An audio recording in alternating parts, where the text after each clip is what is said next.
Kakinada rural మండలంలో 8 విలీన గ్రామాలను కాకినాడ నగరపాలక సంస్థలో విలీనం చేసి తక్షణం ఎన్నికలు నిర్వహించి గ్రామాలలో మౌలిక సదుపాయాలు కల్పించేందుకు ప్రభుత్వం చర్యలు చేపట్టాలని పౌర సంఘం ఆధ్వర్యంలో సదస్సు నిర్వహించారు. గత 13 ఏళ్లుగా రమణయ్యపేట గ్రామ పంచాయతీకి స్థానిక పాలన లేకుండా కొనసాగించడం శ్రేయస్కరం కాదని స్థానిక పౌర సదస్సు అభిప్రాయపడింది.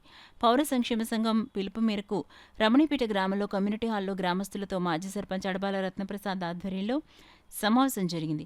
కార్యక్రమానికి ముఖ్య అతిథిగా హాజరైన దూసర్లపూడి రమణరాజు మాట్లాడుతూ గవర్నర్ ఆర్డినెన్స్ ద్వారా గ్రామాల విలీనం చేపట్టిన ప్రభుత్వం 2017 కాకినాడ నగరపాలక సంస్థలో రూరల్లోని 8 గ్రామాలను విలీనం చేసి కార్పొరేషన్ ఎన్నికలతో పాటు వీటికి కూడా ఎన్నికలు నిర్వహించాలి లేదా పంచాయతీ ఎన్నికలు నిర్వహించాలని, ఎటూ కాకుండా ప్రజాపాలన లేకుండా చేయటం భావ్యం కాదన్నారు. ఎన్నికల నిర్వహణకై 8 గ్రామాల పెద్దలతో కార్యాచరణ కమిటీని ఏర్పాటు చేయనున్నట్లు రమణరాజు తెలిపారు.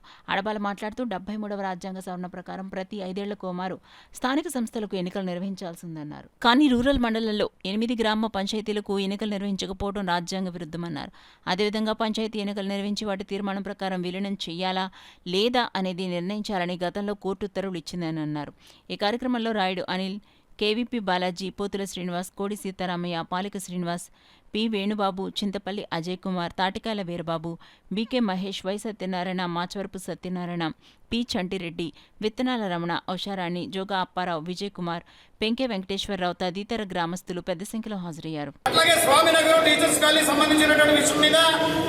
ఈ 6 గ్రామాలు కలపకుండా మారడం కలపడం ఏంటనేటువంటి దాని మీద అది స్పందించింది తప్ప ప్రత్యేకమైనటువంటి కార్యాచరణ లేదు. అయితే ప్రభుత్వం వారు ప్రత్యేకంగా పరిశీలన చేసి ఈ యొక్క గ్రామాల విలీనం మీద వారు స్పష్టమైనటువంటి చర్యలు తీసుకుని గవర్నమెంట్